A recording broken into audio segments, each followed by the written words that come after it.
We'll start with question number 1.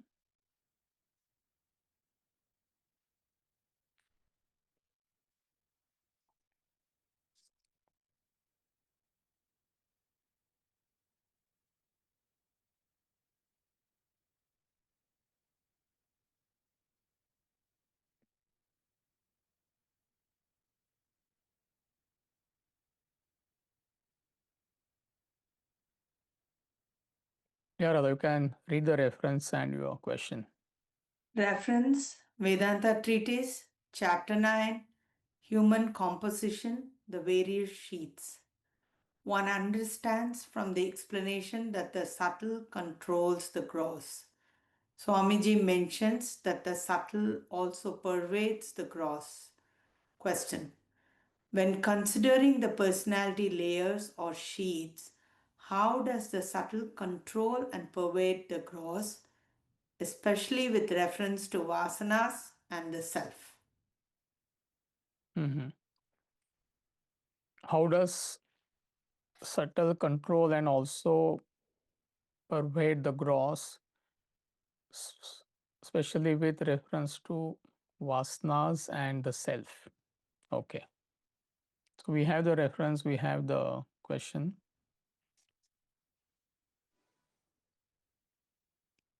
So when we say something is subtler compared to the other thing, it means, let's say, A controls B and A also pervades B. When we say A is subtler than B, there are two conditions. A has to control B and A has to pervade B. So it has to go beyond B. That's what it means, pervade. So what is the grossest equipment? Body. Subtler than body is mind. Subtler than the mind is intellect. Subtler than the intellect is vasana. And subtler than vasanas is The self. The self, the Atman, the God principle. So one by one we can analyze. So when we say mind is subtler than the body, mind controls the body, that we all know. But the sense centers are in the mind. Organs of perception and organs of action. These are the 10 sense centers. So the software is in the mind. Hardware is in the physical body. So it is a software which controls the hardware. It's quite straightforward. So when you are mentally disturbed, all your physiological conditions, or rather the functioning, it goes haywire, isn't it? Like stress, for example, when somebody is stressed, it's a mental condition, but entire body can go haywire, all aspects of your physiological functions. And this is what even medical science will tell you. Most of the diseases, they are psychosomatic. Meaning when your mind is calm, your body functions beautifully. When your mind is disturbed, body doesn't function that well because sense centers are in the mind. So as a student of Vedanta, you need to know the technical details. So mind controls body, and also mind pervades the body. It goes beyond the body. How far can you see with your eyes? How far can you hear with your ears? There are limitations. But your mind can go to New York. In your mind's eye, you can see Manhattan, right? You can hear the sound of the temple bells in your mind, which you heard in your childhood in Chennai. So mind goes far beyond the body. So that's what it means. It pervades the body. It goes beyond the body. So is that clear? So therefore, we say mind is subtler than the body. It controls the body, it pervades the body. Two conditions are met. Yeah. Next, why do we say intellect is subtler than the mind?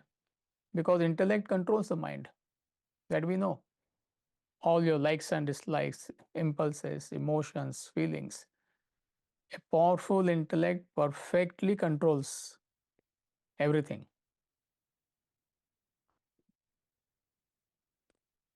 And intellect goes beyond mind. Intellect can go to the areas of unknown.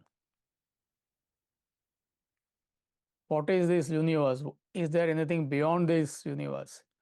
It's a typical function of the intellect. Once it is known, then mind can think about it. Mind can go to that area. But mind cannot penetrate to the area of the unknown. Like a scientist, he collects the data and he keeps on, what is it? Can there be something else? Like Newton saw the apple falling and his area went into the area of the Unknown. his intellect went into the area of the Unknown. unknown. Now, once it is known, then mind can think about it. So, therefore, intellect pervades the mind, meaning it goes beyond the mind. So, that condition also is fulfilled. Therefore, it is subtler. Intellect is subtler than the mind. Next is why vasana is subtler than the intellect. Because intellect is a product of vasana. Vasana is nothing but causal body, you know that. Causal body grossifies as subtle body grossifies as gross body. So subtle body is nothing but mind and intellect. So intellect is a product of vasana. Number one. Number two, when vasanas change, the whole personality changes, isn't it? Number three, vasanas are beyond your present body mind intellect. Only a bunch of vasanas have manifested right now as your present body mind intellect, even at this moment. Your vasana for studying Vedanta has manifested, right? But there are so many other vasanas also. So your vasanas are not restricted to only this particular body, mind, intellect, or at this moment. They go beyond this body, mind, intellect. The entire stock, Sanchita vasanas. Out of Sanchita, only a bunch of vasanas have manifested, and intellect is part of that. And it controls the intellect. Vasana, I am repeating, vasanas change, the whole personality changes.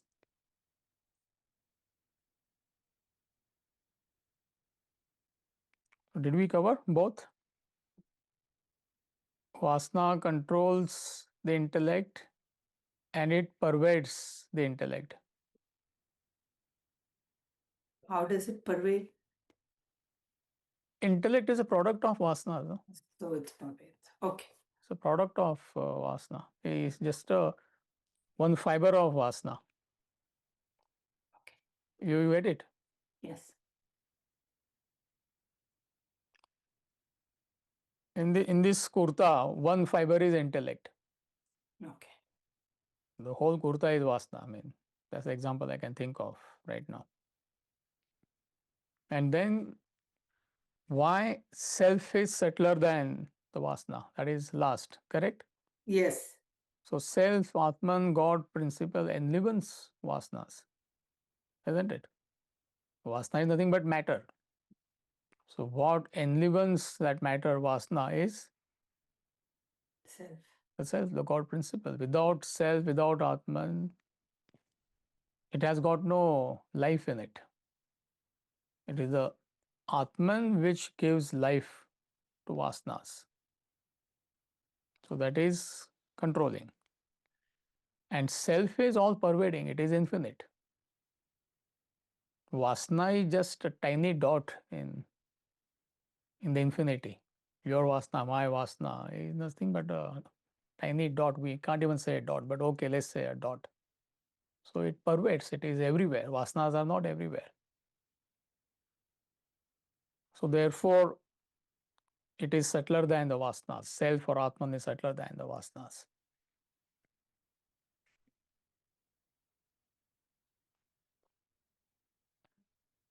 Does it answer your question? Yes. One small question. So we are using the intellect to reduce the vasanas. But if the Correct. vasanas are subtler and they are controlling the intellect, how can we use the grosser equipment to overcome the subtler equipment? So we say that intellect controls vasana or intellect changes vasana.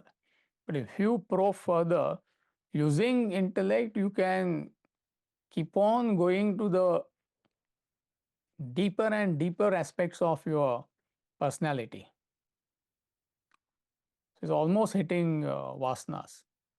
But what is intellect? Intellect is nothing but the product of vasana. It is nothing but a vasana, a type of vasana with which you can think and reason. Everything is a vasana, right? So intellect is nothing but a vasana, a type of a vasana, part of a vasana. So actually it is vasana which is changing vasana. There is nothing apart from vasana. Entire personality is nothing but a manifestation of vasana, grossification of vasana. Vasana, they are unmanifest. Intellect is manifest. Vasana has manifested as an intellect. So you use that intellect, is nothing but vasana, to change the vasana. So it is a vasana which is changing the vasana. Isn't it?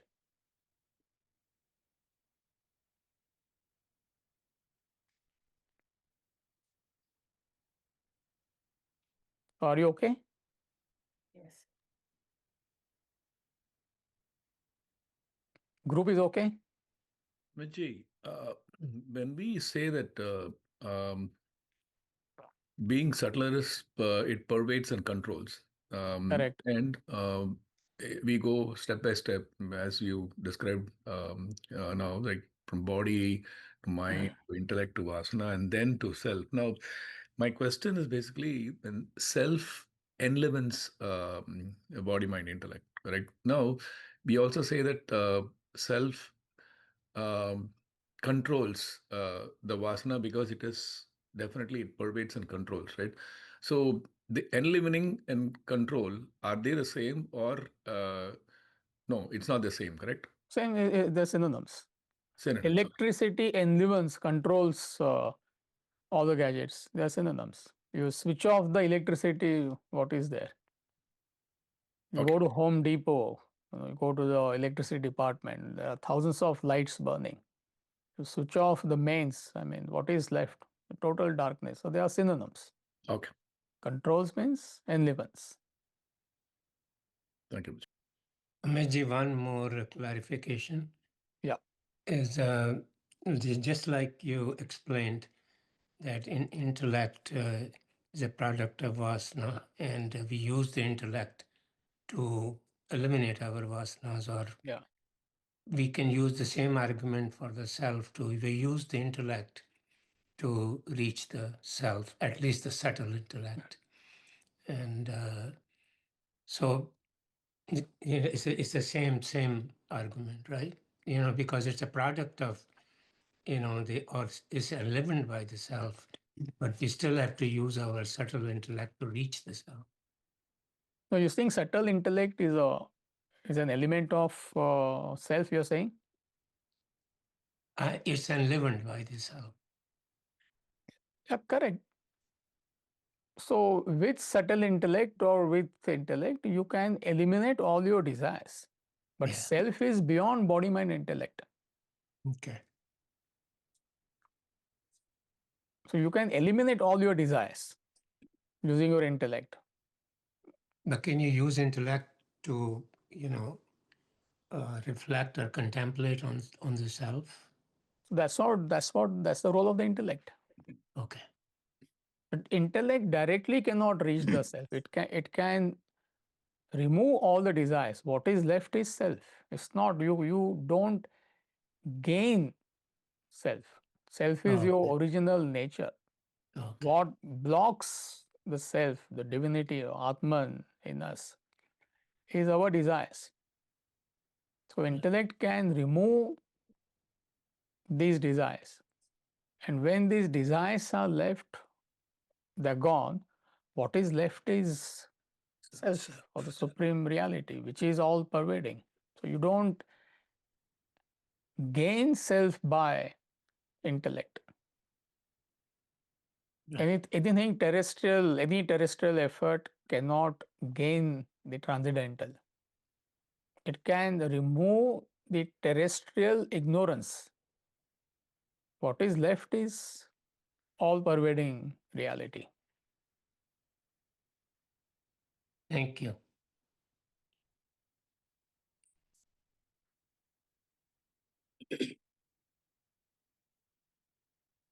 Are we clear? Can you give the example how the vasana controls the intellect?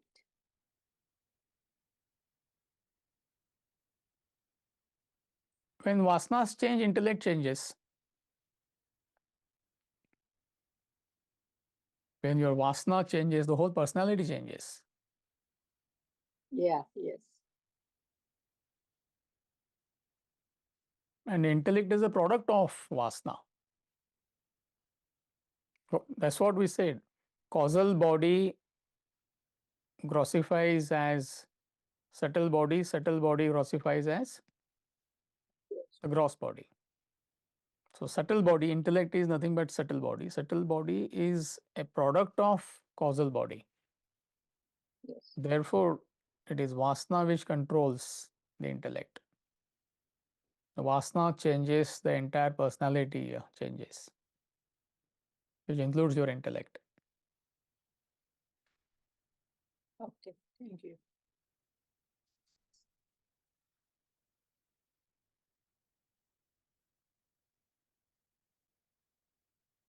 So, are we okay with this concept?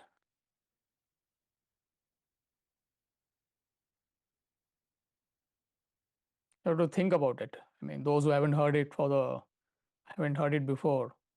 I mean, it's quite simple. It's not difficult. Two conditions, I repeat. When we say A is subtler than B, A controls B and A pervades B. So that you go on applying. Simple logic. How mind is subtler than the body, how intellect is subtler than, and how vasana is subtler than thought, Intellect. and how Atman is subtler than the vasanas. So it's quite simple. Just write it down on a paper and then reflect on it. It's a simple concept. All right, so let's move on to the next question.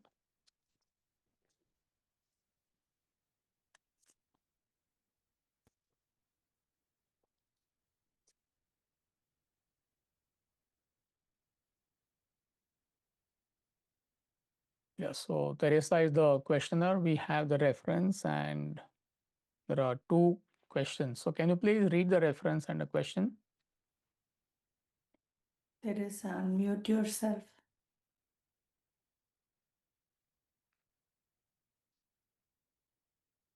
Okay. Reference, being part of family and community circles, we go on vacations, attend events, recreate, and socialize from time to time. So the first question, in keeping with this study, how do we strike a balance between overdoing this or restraining ourselves?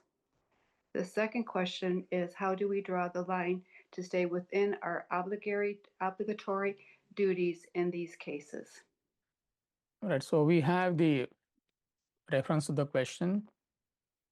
And in keeping with this study, the study of Vedanta, how do we strike a balance between overdoing this and restraining ourselves? It is interacting with people, recreation, attending social events. And how do we draw the line to stay within our obligatory duties in these cases? See, to be honest with you, nobody can answer this question. The only person who can answer this question is you, isn't it? Yes. So if I even make an attempt to answer this question, I mean, I will not be doing justice. It's not that I don't want to answer this question, because it depends on what do you want in life. It depends on what is your goal in life.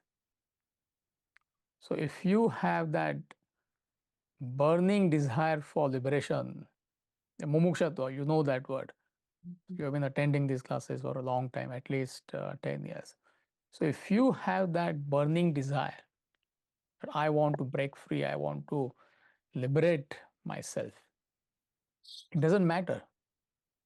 All other aspects of life, they don't matter. If dreamer has understood that he is caught up in a state which is imaginary, it's an illusion. So the only thing which will matter is to wake up, isn't it? Yes. So what about dream recreation? What about dream socializing? What about dream obligatory duties? I mean, what is it's a dream. So therefore, I said, only you can answer that question. A tennis player, he wants to attend, he wants to win Grand Slams, 4 Grand Slams or 5 Grand Slams, whatever, or he wants to win a gold medal for his country. Like Djokovic, he won like a couple of years back. Just as an example, I am giving you. So let's imagine Djokovic, I don't know how to pronounce his name. He is asking this question. What about my recreation? What about my social events? What about this? What about that? Then he is not Djokovic. Then he's like you and me, just like, for time pass, he is playing tennis, So therefore, nobody can answer this question for you. Only you can answer. But let's bring it down to our level. There's a merit in your question. From relative level, goal could be absolute, which is like liberation, nothing short of liberation. But you could have a relative spiritual goal. Most of us have that goal. So I want to become a better human being. That is what spirituality is all about, isn't it? Yes. So then, how do I become a better human being? By reducing desires, by improving the quality of desires at all levels of the personality, physical level, mental level, intellectual level. And how do I do that? For that, you need spiritual knowledge, systematic and methodic study of Vedanta. You need to be in a conducive environment. The word which we often use is satsanga. You know that word by now. And also, you cannot be indulgent. You cannot be feeding your desires. So you need systematic study of Vedanta every day. I know you are sincere. You need to be in a conducive environment, satsanga, and you have to practice self-control. It's not denying recreation. It's not that you cannot recreate, but you can't be like indulgent to an extent, which wine to pair with what food. I'm magnifying. There are people, whole life goes into that, I'm not saying it is wrong. So you need systematic knowledge, you need satsanga, you need self-control. You cannot be an indulgent person. So once you have this clarity and conviction, this is how I'm going to achieve my goal, you will be able to manage everything. Whatever you're asking, recreation, socializing and all that.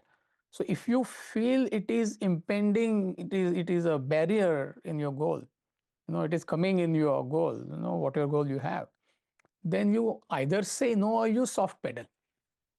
There are only two things. Mhm. Most of the times you can soft pedal and you can get away with whatever others are doing. Sometimes you have to say no if you feel this is strict no. Yeah. If your friends, they are saying, okay, we are going to Las Vegas for a week, I'm magnifying, then you have to then take a call. You see what I'm saying? Yes. Still you may go, and you can go to what, Nevada? What is Jigar went last year? Yes, Yeah, Nevada. Hoover Dam. Yeah. Yeah, so that way you can manage from practical point of view. Let them do whatever they want to do in Las Vegas. You can enjoy the nature, So like that, most of the time you can get away. But when it comes to like something which goes against your principles, which is like a major barrier, you have to say no. For that you need clarity, you need conviction about your goal. Second point could be, you need to figure out what is essential versus what is non-essential, especially when it comes to socializing, right? Do you really have to attend your sister's friend's daughter's wedding in Mexico? You have to ask yourself that question. Do you really have to attend every baby shower? Mhm. So there is something called as essential versus non-essential. Yes, your daughter's wedding, you can't say, I have Vedanta class. You see, that Right. it is essential. Or maybe somebody is sick in your family. So you need to attend to that. So you need to use your intellect and figure out what is essential, what is non-essential. Most of the times mind takes over, so therefore people, they get completely sucked into all this socializing, recreation and all that. And in some cases that becomes the main activity in life. Career and spirituality is just a part-time pastime. To that extent one could get sucked into that. So that only shows you don't know what you want in life. Your spiritual goal is very feeble. Mhm. And as far as your obligatory duties are concerned, your only obligatory duty in life is to become a better human being and wake up from this dream, from this illusion. You have no other obligatory duties. And only when you become a better human being, you can do all your duties, whatever. Yes. At home, at work, as a member of a society or a community, or as a human being. So your only obligatory duty is towards yourself, which is to become a better human being. But the ultimate obligatory duty is to wake up from this illusion, to come out of this illusion. No other obligatory duty you have. And when you interact with people who are ignorant, Mm. that is the important point. And most people, they are ignorant. That person could be your spouse, that person could be your friends, that person could be your relatives, whatever. They are nice people. We're not saying they are anything wrong with them, but they are ignorant. If they're ignorant, Mhm. then they indulge in fulfilling their desires in life. There is nothing else. They have no other aim. At all levels of their personality, they indulge. At physical level, whatever indulgences are there. Emotional level, they indulge. All this socializing, this wedding, that wedding, nothing but you're indulging in your emotional desires. So ignorant people, since they don't have any higher values of life, they don't have any higher aim in life, they go on indulging in the world, materiality and sensuality, and that will bring you down. There is no doubt about that. Mhm. So that's the danger. It is. If you have reached the state of Christ or Krishna, Buddha, I mean, that doesn't matter. You can interact with anybody, nothing will happen to you. And we are not there, far from it. That's the main problem. So whatever good you are doing, by good I mean your study, reflection, disciplined life you are living, if you interact too much with ignorant people, you are negating your sadhana, you are negating your spiritual practice. You get the point? Mm-hmm. See, that's what it's a fascinating statement in Bible. Christ says, and not many people understand that statement. My God, why have you forsaken me? Is what Bible says, Yes. isn't it? Yes. My God, why have you forsaken me? So it's all symbolic, right? So Christ is saying why that connection is broken. Connection is never broken for somebody like Christ. He is talking to us. But as far as you and I are concerned, definitely connection is broken, could be broken. When you interact too much with worldly people, people who are ignorant. But the supreme reality can never forsake you. It can never abandon you. By our own actions, we are denying that experience to us. That's what it means. My God, why have you forsaken me? He's talking to you and I. Because we have fallen from that experience. You get the point? Mm-hmm. Dharma kshetre, kurukshetre. This is how Bhagavad Gita starts. Your original nature is that infinite peace, infinite bliss. That dharma kshetra has been reduced to kurukshetra. Kurukshetra is like mental agitation, worry, anxiety, and whatnot. So why this downfall? Because of lack of knowledge. But you and I understand. We have to come out of it. Yes. And I know you're a sincere seeker. But what can bring you down? When I say you, all of us, it applies to all of us, is too much of interaction with people who are worldly. Mm-hmm. So that doesn't mean you cannot interact. That doesn't mean you should not enjoy life, though participate in the world. It doesn't mean that. So you need to take that call. So therefore, I said nobody can answer that question. So it all depends on how strong is your conviction. Yep. So these are the main points I could think of. Thank you. That was very helpful.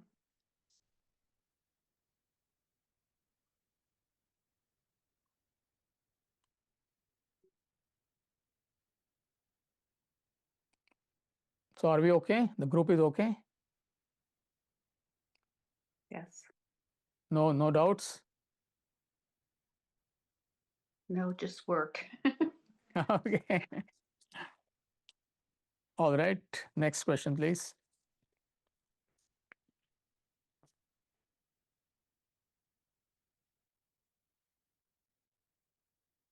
Yeah, so we have the reference. Uncle, can you please read your question?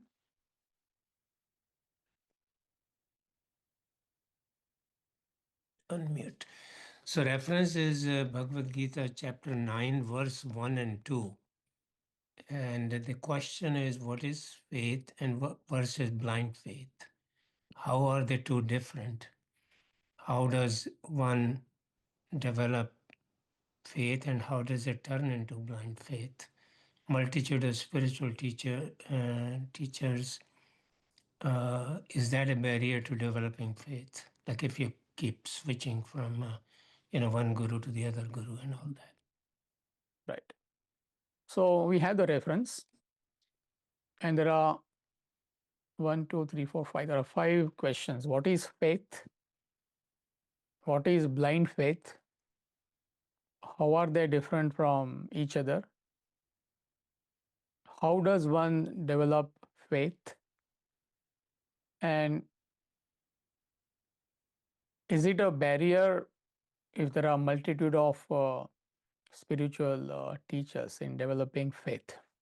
So these are the questions. So we'll answer them one by one. So what is faith? It begins with awareness of an area of your ignorance. This is how the faith starts. It begins with, it is an awareness of the area of your ignorance, which you identify, you understand. Then you locate or you try to identify a person or a source who can help you remove that ignorance. And you use your intellect, you analyze that person, you analyze that source, you make sure it is genuine, you make sure he or she is competent in his field. If necessary, you clarify your doubts. You approach that person with a spirit of inquiry. And if over a period of time you are satisfied that person is competent to help you in that particular area, then that feeling is called as faith.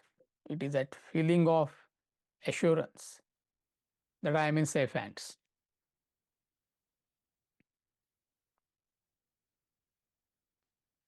Blind faith, there is no intellect involved here at all.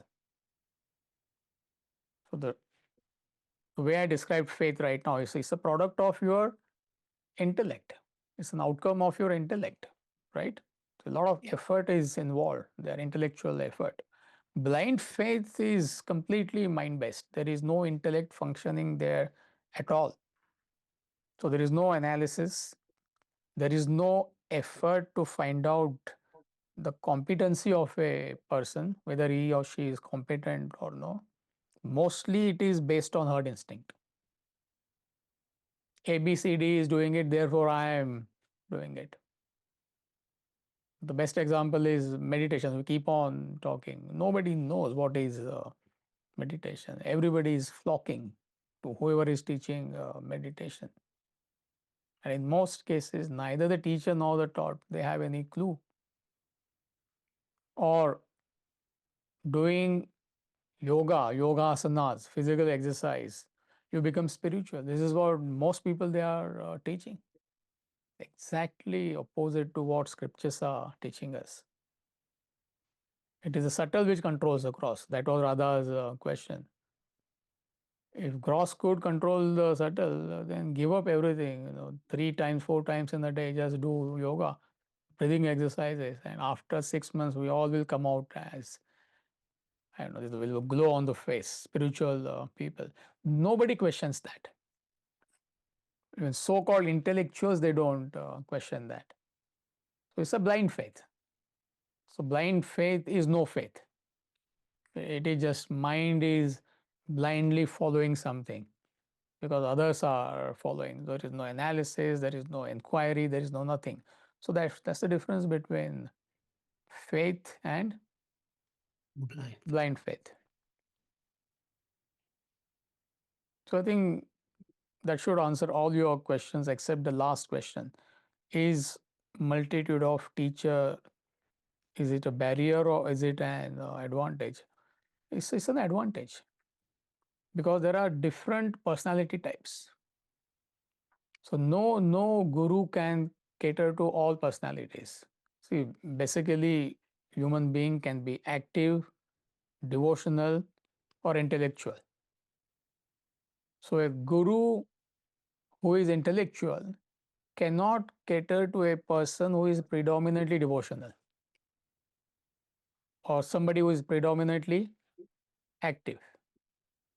So therefore, you need to approach a guru who is compatible with your personality. If all the gurus were intellectual, then 90-95% of the humanities will be left without any spirituality. You get the point? Or if all the gurus were devotional, what about people who are intellectual? They will be left out. So it depends on your personality. You approach a guru who is compatible with your personality. And then how you approach that we already discussed. Right. How you, it's not blindly you follow.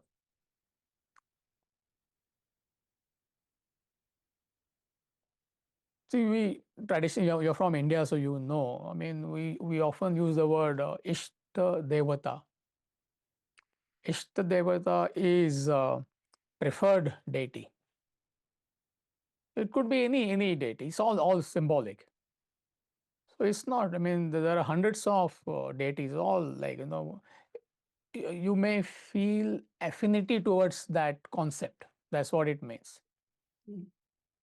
See, for example, somebody who is born and brought up in America, right, a Christian, I would say, naturally he would develop affinity towards Christ. But somebody who is born and brought up in India, let's say a Hindu person, he may not develop that affinity towards Christ. He may develop affinity towards Krishna or Hanuman or whatever. So naturally, you need to select that deity or idol, which includes Guru, in line with your personality. So in that sense, that word Ishta Devata is used. So it depends on your upbringing, it depends on your affinity, it depends on your personality. But the bottom line is Sanatana Dharma, eternal principles of life and living. That does not change. You may have affinity towards Christ, you may have affinity towards Hanuman, you may have affinity towards Ram or whatever, your local village deity. Bottom line is what? The Vedanta, the knowledge of Vedanta. That's the bottom line.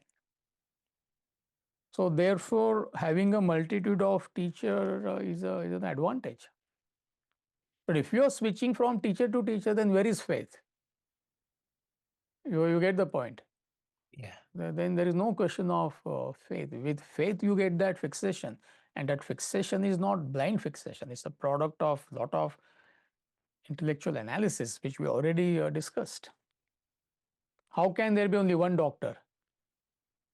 This is a question. Is having multitude of doctors an advantage or is it a barrier? Now, being a doctor, you can answer that question. Yeah. Like your friend who is sitting next to you, Uncle, he says you are one of the best doctors in Michigan. He says you are the best. I'm compromising. You are one of the best. He says you're the best. However best you are, everybody may not be able to relate to you. You get the point. I'm giving you a simple example.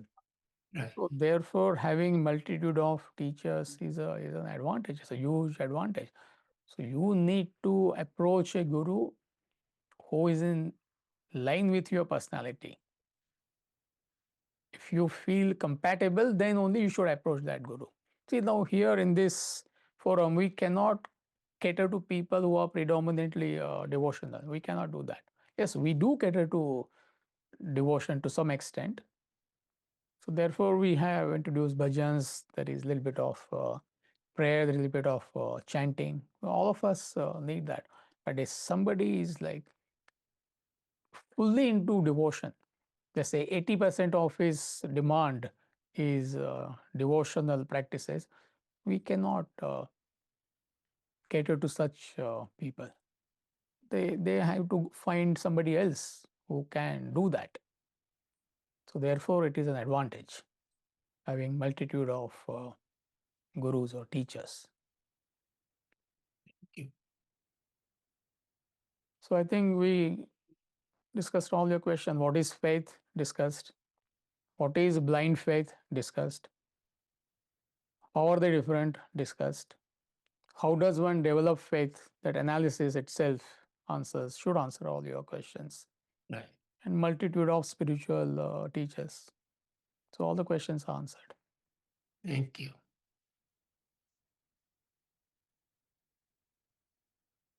So are we okay with this? The group is okay? Any questions?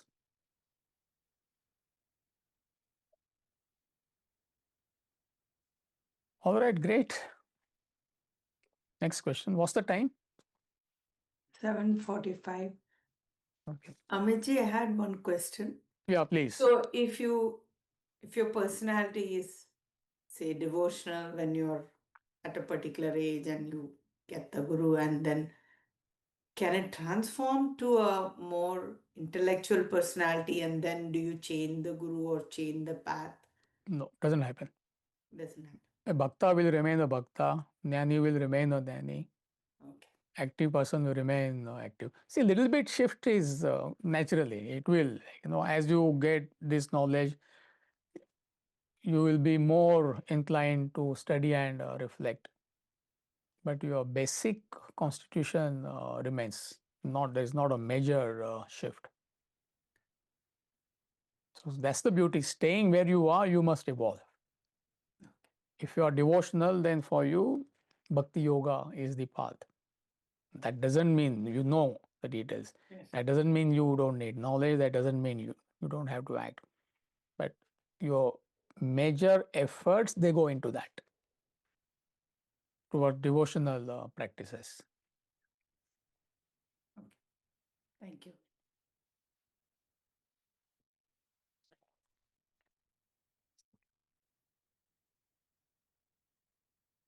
All right, next question, please.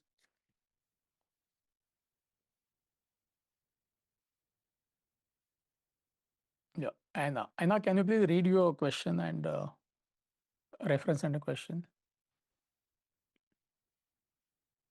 Sure.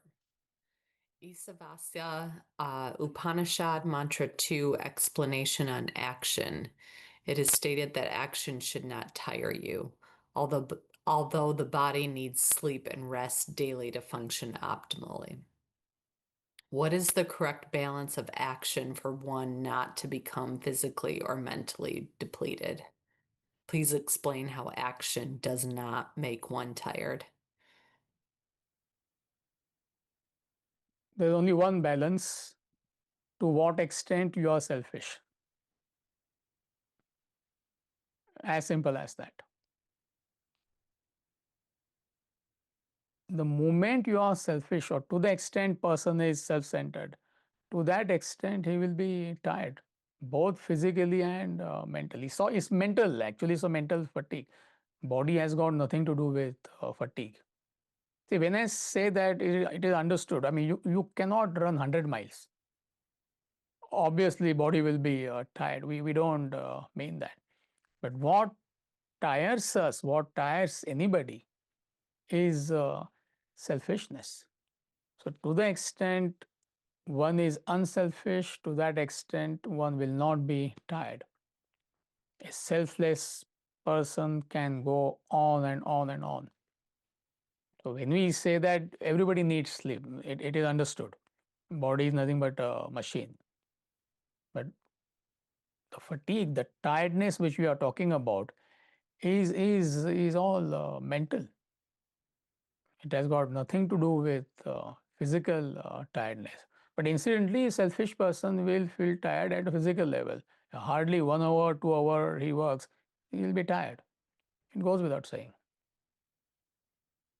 And the best example which we often give in the class, any child, 5, 6 year old child, goes on and on and on and on.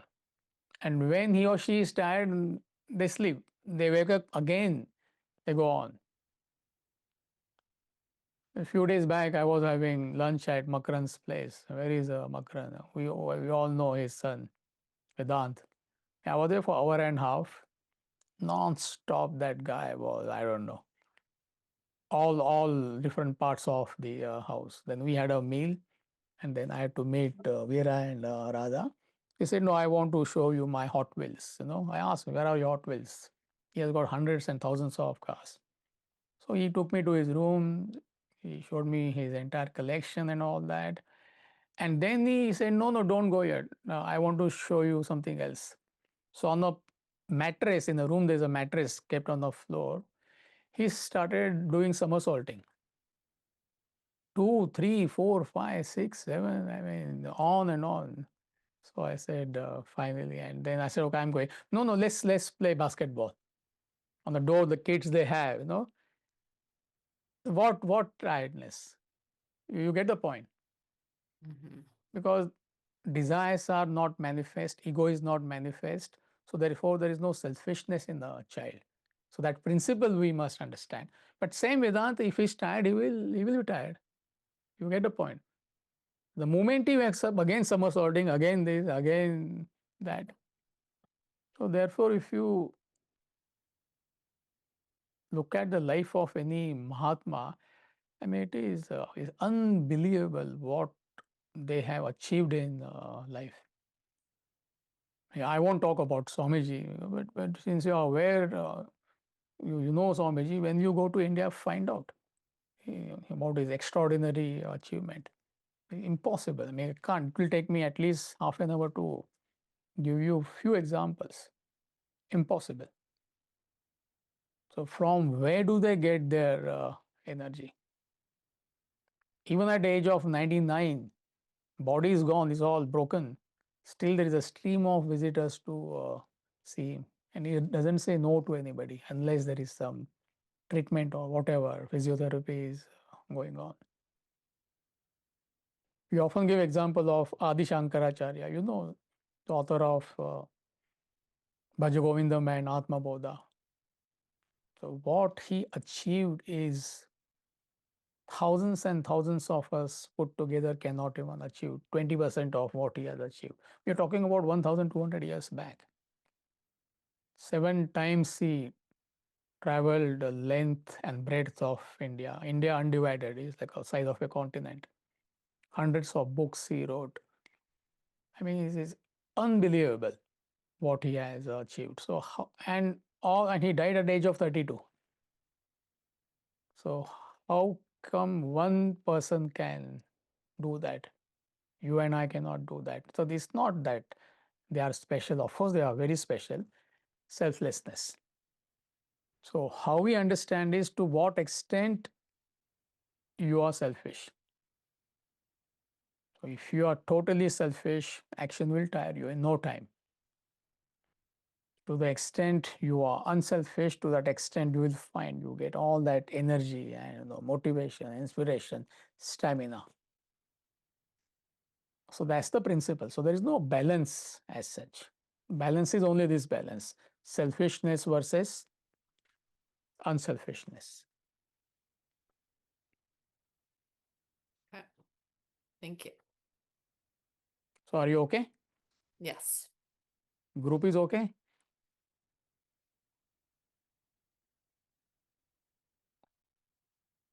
Do we have time for one more question or time up?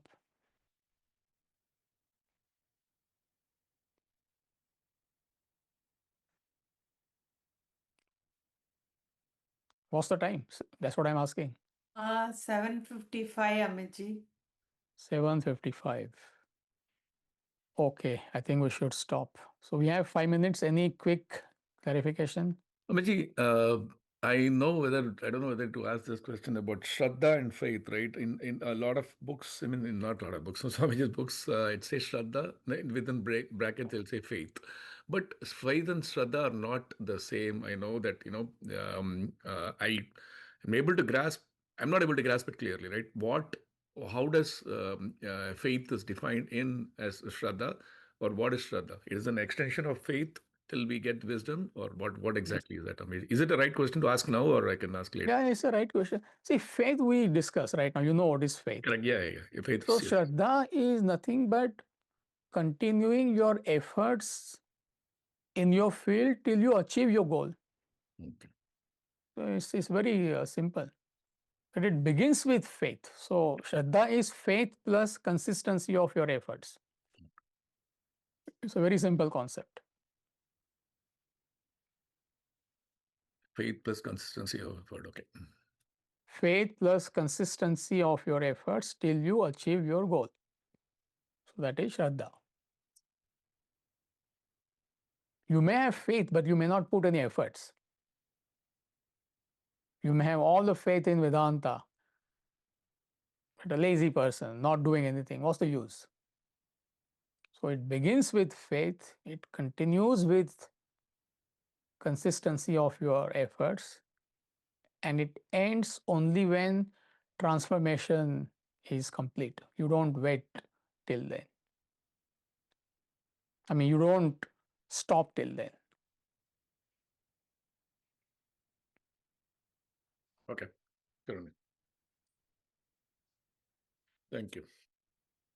One question, Amitji, can we watch this Q&A on YouTube? later, just like we are doing with the Bhagavad Gita classes, because That some of these the explanations that it really won't won't hurt me to listen to it over and over again. yeah, sure. So you have to ask our technical team. Okay. Vijay, where is Vijay? Vijay is not in class today, Amitji. Yeah, he's gone out, Amitji. Okay, Vijay, Jigar. Yes, uncle, it will be posted on YouTube. We Thank post the Q&A. Thank Yes. you. Thank you, Vita. Thank you So you so can help him. See, they should be watching this on a big TV. It's a different experience. Both of them are watching on, I don't know, Yeah. at least one time on the phone. Yeah. And they should be enjoying it on TV. So, Jigar, why don't you help Uncle Yes. Sacheva? Technical team will come to you. Yeah. They'll be at your doorstep, Uncle. Don't worry. Thank you. Thank you. Only food items you can give him. Thank you. So, are we okay? No further doubts? All right. So, yeah, Radha. Amitji, for the last question, you're told that, sleep will happen. So sleep is just a natural process. When the body it goes to sleep, it doesn't have anything to do with fatigue and tiredness. See, if you walk for 10 miles, 15 miles, I'm exaggerating. I mean, what will happen? Body is a machine, right? Right. Naturally, the body has a limit. So it'll rest. It needs rest. So we are not talking about that. We are talking about fatigue, which is a mental concept and nothing to do with your physical body. Okay. You can go on and on. That freshness is still there. Yes, body needs break, needs some rest. But selfish person, every half an hour, 1 hour needs a break. I mean, how many times you heard that example? Mm-hmm. Saturday, Sunday off, Friday, Saturday, Sunday off, breaks after breaks after breaks. Swamiji in his entire career, not even one day he has taken a break. What are we talking about? So we have a living example. 65, 70 years of non-stop work. How many breaks you and I need in a year? So what is so special about him? Selflessness. That's what I am, So that doesn't mean there is no tiredness. I mean, yes, body is tired. Obviously, body will need rest. You get it? Yes, it's the mind. So the mind should not get fatigued. Selfish versus unselfish. Why complicate? Okay. Yes. After explaining the whole thing, okay, now I understood. Rama is a sister of Sita is a sister of Rama. This is the conclusion. What Ramayana have you understood? Nothing. Stick to the same terms. I keep on harping on it. It's not that we are phonetically attached to it.